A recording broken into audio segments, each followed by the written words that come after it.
నమస్తే. Welcome to social post. నేను మీ మాధురి.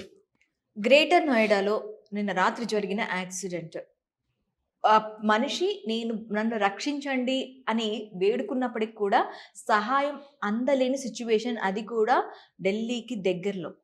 దీన్ని ఎట్లా చూడాలి? అసలు కన్‌స్ట్రక్షన్ సైట్స్‌లో ఇలాంటి గుంతలు కానీ తీస్తే వాటిల్ని పూడ్చిపెట్టే బాధ్యత ఎవరిది? అసలు ఎందుకు వెనకాతలకు పడుతుంది?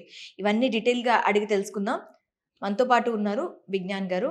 నమస్తే అండి. నమస్తే. విజ్ఞాన్ గారు, మనకి ఇప్పుడు నోయిడాలో తన విధుల్ని చేసుకొని ఇంటికి వెళ్తున్న క్రమంలో చీకటిగా ఉన్న సిట్యుయేషన్‌లో ఒక గుంతలో పడిపోయాడు. ఆ గుంతంతా నీటితో ఉంది. బయటికి రాలేని సిట్యుయేషన్. సో, అసలు ఇక్కడ అవేర్‌నెస్ ఎలా ఉండాలి? ఈ గుంతలు పూడ్చే కార్యక్రమం ఎవరు తీసుకోవాలి? జరిగిన ఇన్సిడెంట్ యువరాజ్ మెహతది. హ్మ్. చాలా కోణాల్లో మనం మాట్లాడుకుంటే ఫస్ట్ జరిగిన ఇన్సిడెంట్, ఇతను అక్కడే టాటా కన్స్ట్రక్షన్స్ వాళ్ళ అపార్ట్మెంట్స్‌లో ఉంటున్నాడు. ఒక గేటెడ్ కమ్యూనిటీ సొసైటీ. రోజు అదే దారిలో రావాలి. ఆ పక్కన ఏమైందంటే wish town planners and lotus green constructions వాళ్ళు ఏదో ఒక వెంచర్ వేశారు. వెంచర్‌కి ఫస్ట్ ఏం చేశారు, మనం ఈ బ్లూ కలర్ అవి పెడతారు కదా, లోపల ఏదో అవుతుంది అని చెప్పడానికి. కొన్ని రోజులు అలా ఉండింది. ఇది ఎప్పుడో స్టార్ట్ అయింది. ఆ తర్వాత మల్టీ లెవెల్ పార్కింగ్ కోసం అని చెప్పేసి లోపల తవ్వుతారు బేస్మెంట్ కోసం. ఇవాళ రేపు పార్కింగ్ కష్టాలు కాబట్టి అట్లా తవ్వి ఇంకా మళ్ళీ కన్స్ట్రక్ట్ చేయకుండా వదిలేశారు. చాలా రోజులు అయిపోతుంది. మరి వాళ్ళు ఎందుకు వదిలేశారో తెలియదు. ఆ తర్వాత ఎన్నో వర్షాలు, ఎన్నో ఇవన్నీ చూసిన తర్వాత, వరదలు చూసిన తర్వాత అలా నిండిపోయింది. అండ్ మెటీరియల్ వేస్ట్ కూడా అందులో డంప్ అయింది, ఎక్కడి నుంచి వచ్చిందో మరి. అట్లా అదంతా వాటర్తో ఒక టైప్ ఆఫ్ గుంతలాగా తయారైపోయింది. బారికేడ్స్ లేవు. ఎందుకు లేవు అంటే గతంలో ఒక ట్రక్ అదుపు తప్పి దాన్ని గుద్దింది. అప్పుడు దాని ప్రహరీ అంతా కూలిపోయింది. ఆ తర్వాత కూడా మరమ్మతులు ఏం చేయలేదు, అట్లా ఉండింది అంతే. ఆ ట్రక్ వెళ్ళిపోయింది. ఆ తర్వాత అటువైపు వచ్చే వాళ్ళందరూ కొంచెం జాగ్రత్తగా వెళ్ళేవాళ్ళు. ఆ రోజు ఏం జరిగింది, మొన్న శుక్రవారం రోజు ఈ అబ్బాయి తిరిగి ఇంటికి వచ్చే టైంలో అర్ధరాత్రి దట్టమైన పొగమంచు ఉండింది, ఏం కనబడట్లా. నెక్స్ట్ రిఫ్లెక్టర్స్ కానీ, స్ట్రీట్ లైట్స్ కానీ, బ్యారికేడ్స్ కానీ ఏమీ లేవు. వస్తున్నాడు, ఏదో అదుపు తప్పింది, అలా లోయలో పడిపోయింది కారు. పడ్డ కారు ఇంకా లోతుగా వెళ్తా వెళ్తా వెళ్తా వెళ్తా ఉంది. ఇతనికి అర్థమైంది, నాకు కారు ఏదో ఉంది, ఎటు చూసినా ఎవరు కనబడట్లా. ఫోన్ లైట్ తీసుకొని కారు ఎక్కి అందరినీ హెల్ప్ అంటున్నాడు. ఈలోపు వాళ్ళ డాడీకి కాల్ చేశాడు, 112కి కాల్ చేశారు. వాళ్ళ డాడీ కూడా 112కి కాల్ చేశాడు. అండ్ ఇంకా స్థానికంగా ఎవరన్నా ఉంటే బాగుండు అని చెప్పేసి ఎదురు చూస్తున్నాడు. ఎవరు రాలా. వీళ్ళ నాన్న కూడా అక్కడికి చేరుకునే లోపు కారు మునుగుతా ఉంది. అతను కూడా మునిగిపోయాడు. 90 మినిట్స్ తర్వాత తను లోపలికి వెళ్ళిపోయాడు. Almost 90 minutes. వాళ్ళ డాడీ కాల్ వచ్చిన 90 మినిట్స్కి తను మునిగిపోయాడు. వీళ్ళు వచ్చిన తర్వాత యాక్చువల్గా ఏదో సిట్యువేషన్ని వీళ్ళు అనలైజ్ చేసి ఏం జరిగింది అని ఫస్ట్ వీళ్ళు చూసి, ఓహో ఇలా జరిగిందా, మరి ఏం చేయాలి అని డెసిషన్ తీసుకొని అతన్ని బయటికి తీసే కార్యక్రమం అప్పుడు స్టార్ట్ చేశారు. అప్పుడు వచ్చింది ఆలోచన. ఈ ఆలోచన వచ్చి వీళ్ళు ఆ సహాయక సిబ్బందికి కాల్ చేసి వాళ్ళు రెడీ అయ్యి వచ్చేలోపు ఇంకా టైం వేస్ట్ అయిపోయింది. ఆల్మోస్ట్ ఇప్పుడు 4 అవర్స్ అయింది. వాళ్ళు వెతకడానికి ట్రై చేస్తే ఎక్కడ దొరకట్లా, ఇనుములు ఏవేవో వస్తున్నాయి. లాస్ట్కి మొత్తానికైతే కొంచెం తెల్లవారుజామున వెళ్ళి 4:30 టైంకి శవాన్ని తీయగలిగారు, కానీ మనిషిని కాపాడలేకపోయారు. కారుని అతన్ని బయటికి తీశారు.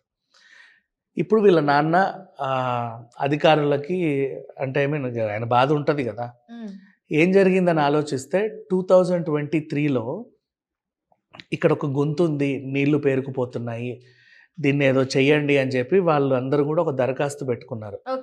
అది అధికారుల దగ్గరికి వెళ్ళలేదంటే కాదు, వెళ్ళిన తర్వాత ఏంటిది అంటే ఏదో సమస్య, దీన్ని ఎలా పరిష్కరించాలని ఒక ఇంజనీర్ని అడిగితే, సరే ఇలా మరమ్మతులు చేయొచ్చు, ఆ వాటర్ని అలా ఆ పక్కన హిండెన్ నది ఉంది, నదిలోకి వెళ్ళేలా చేయొచ్చు, ఫ్యూచర్లో ఇక్కడ ఏమైనా వాటర్ పడినా కూడా అట్లా మళ్లించవచ్చు, ఏ ప్రాబ్లం ఉండదు, ఇలా ఇది నిర్మించవచ్చు, అది నిర్మించవచ్చు. ఎంత అవుతుంది సార్? ఇంత బడ్జెట్ అవుతుంది, వెంటనే విడుదల చేయండి అని కూడా అన్నారు. అంటే ఇక్కడ సమస్య ఏంటో తెలిసింది, ఎలా పరిష్కరించుకోవాలో తెలిసింది, డబ్బు కూడా ఉంది. కానీ ఒక సంతకం ఎవరు పెట్టలేదో, ఎందుకు పట్టించుకోలేదో తెలియదు, కానీ అది పెండింగ్లో ఉండేది. ఓకే. 2023 నుంచి 3 ఇయర్స్ నుంచి పెండింగ్లో ఉంటే నిన్న శుక్రవారం ప్రమాదం జరిగింది. అంతకుముందు ఈ ప్రమాదంకి సంబంధించి ఓ 2-3 యాక్సిడెంట్స్ కూడా అక్కడ జరిగాయి యాక్చువల్గా చెప్పాలి అంటే. ఇప్పుడు అధికారులు సరిగ్గా స్పందించలేదు అని చెప్పి సీఎం దాకా వెళ్ళింది. యోగి గారు వెంటనే దీని గురించి చెప్పండి అంటే ఆ జూనియర్ ఇంజనీర్ని సస్పెండ్ చేశారు. ట్రాఫిక్ పోలీస్ స్టేషన్ వాళ్ళందరికీ కూడా వీళ్ళు నోటీసులు పంపించారు, బ్యారికేడ్స్ ఎందుకు లేవు.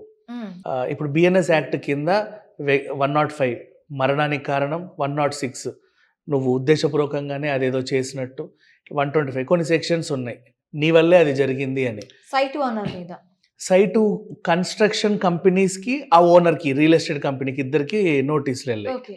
ఈ సెక్షన్స్ అన్నీ ఈ విష్ టౌన్ ప్లానర్స్, లోటస్ గ్రీన్ కన్స్ట్రక్షన్స్కి నోటీసులు వెళ్ళిపోయాయి. అంటే వీళ్ళ మీద ఈ సెక్షన్లు పెట్టి ఎఫ్ఐఆర్ చేశారు. కానీ ట్రాఫిక్ వాళ్ళు ఏం చేస్తున్నారంటే పోలీసులు ఏం చెప్పిన సమాధానం, మేము టైంకే చేరుకున్నాము, కాకపోతే ఆ లోతు ఎక్కువ ఉండడం వల్ల అబ్బాయి అలా మునిగిపోవాల్సి వచ్చింది, మేము చాలా ప్రయత్నించాం, ఆన్ టైం వెళ్ళాం కానీ కాపాడలేకపోయాం, అతను గుండెపోటు వల్ల చనిపోయాడు, మునగడం వల్ల కాదు, అతను గుండెపోటు వచ్చి కారు అదుపు తప్పి అందులో పడడం వల్ల అలా అయ్యింది అని వీళ్ళ వెర్షన్. మరి గుండెపోటు వచ్చినోడు ఇన్ని ఫోన్లు ఎందుకు చేశాడు, లైట్లు ఎందుకు పెట్టాడు, ఇవన్నీ ఎలా చేశాడు అని చెప్పేసి వాళ్ళ నాన్న వెర్షన్. ఇట్లాంటి సిచ్యువేషన్స్ ఉన్నాయి. అయితే ఇది అధికారులేమో మా తప్పేం లేదు, ఆ ప్రైవేట్ కన్స్ట్రక్షన్స్ వాళ్ళ కంపెనీ వాళ్ళ పొరపాటు అని చెప్పేసి తోయడం, వాళ్ళు వీళ్ళండడం. సీఎం దగ్గరికి వెళ్ళింది, 5 డేస్లో నాకు దీని మీద సమగ్ర నివేదిక కావాలని అని అన్నాడు. సరే ఇది నోయిడా వరకు జరిగింది అంటే వదిలేద్దాం కాసేపు, మనం హైదరాబాద్కి వద్దాం. నాట్ ఓన్లీ హైదరాబాద్, ఇప్పుడు కన్స్ట్రక్షన్లో ఉన్న అమరావతికి, ఫాస్ట్గా డెవలప్ అవుతున్న వైజాగ్ అయినా, ఇంకా ఏ సిటీస్ అయినా సరే మెట్రోపాలిటన్ సిటీస్, ఒకటి గుర్తుపెట్టుకోవాలి, మనకి ఇప్పుడు ఎక్కడ కన్స్ట్రక్షన్ జరిగినా చూడు లోతు ఎక్కువ తీస్తున్నాం ఈ మధ్య కాలంలో. రీజన్ మనకి ఆ బేస్మెంట్ అక్కడ నుంచి రావాలి, పార్కింగ్ కూడా మల్టీ లెవెల్ పార్కింగ్ అండర్ గ్రౌండ్లో ఉండాలి. లేదా బిల్డింగ్ ఇట్లా కనబడుతుంది, చూసే వాళ్ళకి అందం పోతుందా ఫీలింగ్ వస్తుంది. ఇప్పుడు మనకి ల్యాండ్ ఓవర్ నుంచి వస్తుంటే కింద 3 layers పార్కింగ్ కనబడుతుంది ఇట్లా. అది కనపడొద్దు అనేది ఈ ఇంజనీర్స్ వాళ్ళ ఆశ. అంటే బిల్డింగ్ ఒక అందం అనేది కూడా ముఖ్యం కదా వీళ్ళకి, ఇట్లా ఫోటో తీస్తే. సో అది కిందికి వెళ్ళాలి అంటే కింద ఎక్కువ తవ్వుకోవాలి. ఆ కింద ఎక్కువ తవ్వుకోవాలనేది పక్కన పెట్టేస్తే నువ్వు ఏ ప్రాంతంలో ఉంటున్నావు, వాటర్ ఒకవేళ అక్కడ వర్షం నీళ్ళు వస్తే ఎక్కడికి వెళ్తాయి అనేది క్వశ్చన్ మార్క్. నువ్వు అండర్ పాస్లు కూడా తీయొచ్చు. ఇప్పుడు మనకి ఐకియా ముందు అండర్ పాస్ ఉంది, వర్షం వస్తే అది నిండిపోతుంది, ఎటు వెళ్తాయి మా వాటర్, ఎటోదికి వెళ్ళాలి కదా. ఎటువైపు పల్ల ఉంటే అటే పోతాయి ఆటోమేటిక్. నువ్వు అదేంటి అందులోకి వెళ్ళి ఇరుక్కోవాల్సిందే తప్పితే ఏమి ఉండదు, పరిష్కారం లేదు. ఈవెన్ బెంగళూరులో కూడా చాలా సిచ్యువేషన్స్ చూసాం, మొన్న వర్షాలు వచ్చినప్పుడు అవన్నీ మునిగిపోవడం, బస్సులు మునిగిపోవడం, చెన్నైలోనూ చూసాము. కాకపోతే సొల్యూషన్స్ ఏంటంటే లోతులు ఒకప్పుడు మన ఇంజనీర్లకి తెలివిలేక కాదు, వాళ్ళు ఎందుకు తవ్వలేదు అంటే అప్పుడు వాళ్ళకి తెలుసు ఇలా చేస్తే ఫ్యూచర్లో ఏమైనా ప్రాబ్లమ్స్ వస్తే ఇందులో ఇరుక్కోవాల్సి ఉంటుంది అని, అందుకని ఎక్కువ తవ్వరు. ఇప్పుడు అక్కడే కూడాను ఇప్పుడు మనకి ఫ్యూచర్ ఒక 20 years 30 years బ్యాక్ అపార్ట్మెంట్స్ కట్టిన వాటిల్లో కూడా కింద డ్రైనేజ్ సిస్టమ్ అనేది కరెక్ట్ గా ఉండింది. అవును అవును, ఆ డ్రైనేజ్ సిస్టమ్ తో మనకి బయటకి వాటర్ వెళ్ళిపోయేవి. ఇప్పుడు మనకి సిటీలో అలాంటి కూడా ఉన్నాయి, ఆ డ్రైనేజ్ సిస్టమ్ తో వాళ్ళు సర్వైవ్ అవుతున్నారు. ఏవైతే ప్రత్యేకించి ఆ చెరువుల మీదవి ఏవైతే కడుతూ ఉన్నారో, చెరువులకి పక్కన కానీ చెరువుల దగ్గర ఉన్నావు కానీ అట్లా మునిగిపోవడం మనం చూస్తున్నాం. అండ్ ఇప్పుడు డ్రైనేజ్ సిస్టమ్ అన్నావు కాబట్టి ఇక్కడ జరిగిన ప్రాబ్లం కూడా ఇంకోటి ఉంది. ఆ గుంతలో వర్షపు నీళ్ళతో పాటు ఈ పక్కన నివసించే వాళ్ళ డ్రైన్ కూడా అందులోకి వెళ్తుందట. ఎందుకు వెళ్ళాల్సి వచ్చింది అంటే కూడా ఇది మనం కూడా తెలుసుకోవాలి. మన హైదరాబాద్లో అయినా సరే ఇప్పుడు మనం ఉంటున్న పాత కాలనీస్, బేగంపేట్, శ్రీనగర్ కాలనీ, అమీర్పేటలో ఉన్న కాలనీస్ అన్నీ కూడా వాళ్ళు టౌన్ ప్లానింగ్ వేసినప్పుడు అది ఒక 1000 మంది ఉండాల్సినట్టుగా ఒక కాలనీ నిర్మించుకున్నాం అప్పట్లో. దానికి తగ్గట్టుగానే అపార్ట్మెంట్ అంటే అపార్ట్మెంట్, హౌస్ అంటే హౌస్ ఉండింది. ఎంతమంది ఉంటారో దానికి ఒక ఇప్పుడు 1000 మంది అనుకోండి, ఓ 10,000 మందికి సరిపడా డ్రైనేజ్ సిస్టమ్ కింద క్లియర్గా చేశారు. మనం ఇప్పుడు ఏం చేసాం ఆఫ్టర్ 30 years అంటే అవన్నీ కమర్షియలైజ్ చేసాం. ఇండిపెండెంట్ హౌస్ ఏమో ఇలా పైకి లేస్తుంది. అలా మన ఒక 1000 మంది ఉండాల్సిన చోట 1,00,000 మంది ఉంటున్నారు. ఆ 10,000 డ్రైనేజ్ సిస్టమ్ తట్టుకోలేక బయటకు వచ్చేస్తుంది. అండ్ ఇంకోటి ఏంటి, మనం ఆ అపార్ట్మెంట్ ఆ కాలనీకి వచ్చినప్పుడు కాలనీ అసోసియేషన్ సొసైటీలో రిజిస్టర్ అయినప్పుడు అదొక 2 BHK ఫ్లాట్, ఒక హస్బెండ్ వైఫ్ 2 పిల్లలు ఉండేది. ఇప్పుడు అది ఒక బ్యాంకో లేకపోతే ఇంకో సూపర్ మార్కెట్ ఏదో అయిపోయింది. అంటే రోజు ఆ వాష్రూమ్స్లో 40 మెంబర్స్ 50 మెంబర్స్ యూస్ చేస్తున్నారు. ఆ డ్రైన్ అంతా ఎక్కడికి వెళ్తుందా? అవును. ఫస్ట్లో ఉన్న సిస్టమ్ పర్ఫెక్ట్ గానే ఉండింది. తర్వాత మనం దాన్ని ఇట్లా పెంచుకుంటూ వెళ్ళేసరికి ఆ భారం అంతా కింద పడి ఎటెళ్ళాలో అర్థం కాక పైకి వచ్చేస్తుంది. ఇంకొకటి మనకి బెస్ట్ ఎగ్జాంపుల్, మనకి పంజగుట్ట అమీర్పేట మధ్యలో బిగ్ బజార్ ఒకటి ఉంటుంది. వాల్యూ జోన్ ఆ పక్క ఆ రోడ్డు పక్కనే ఒక పెద్ద ప్లేస్ ఉంటుంది, కమర్షియల్ ప్లేస్. ఇప్పుడు ఏదైతే మనం అలానే పట్టించుకోకుండా వదిలేశారు. వర్షం వస్తే చాలు కంప్లీట్ గా దాని నిండా వాటర్. అది ఇప్పుడు కూడా అండర్ కన్స్ట్రక్షన్ లోనే ఉంది. అండర్ కన్స్ట్రక్షన్ లోనే ఇటువైపు బిగ్ బజార్ ఉంటది, అటువైపు మన మాంగళ్య నుంచి అవి స్టార్ట్ అయిపోతాయి ఫిష్ ల్యాండ్. అది మాత్రం నా చిన్నప్పటి నుంచి అలాగే ఉంది. అది రోడ్డు మీద పానీపూరి బండ్లు అవి ఉంటాయి, డ్రైనేజ్ లాగా పడి ఉంటది. ఒక జస్ట్ ఒక లెవెల్ బిల్డింగ్ లేపి అలా ఉండింది అది. మనది ఎవరితో ఎందుకు అలా ఉందో తెలియదు. అలాంటి వాటి మీద యాక్షన్స్ ఎవరు తీసుకోవాలి? అంటే ఇప్పుడు ఒక ప్రెయిన్ ప్లేస్, ఇప్పుడు మేబీ అది ఒక ప్రాబ్లం కాకపోవచ్చు, ఇలాంటి మనకు కనిపించని ఇది అక్కడ సిటీ మధ్యలో ఉంది కాబట్టి, ఒక ప్రైమ్ ఏరియాలో ఉంది కాబట్టి కనిపించింది. కనిపించనివి ఇంకా చాలా ఉంటాయి లక్షల్లో.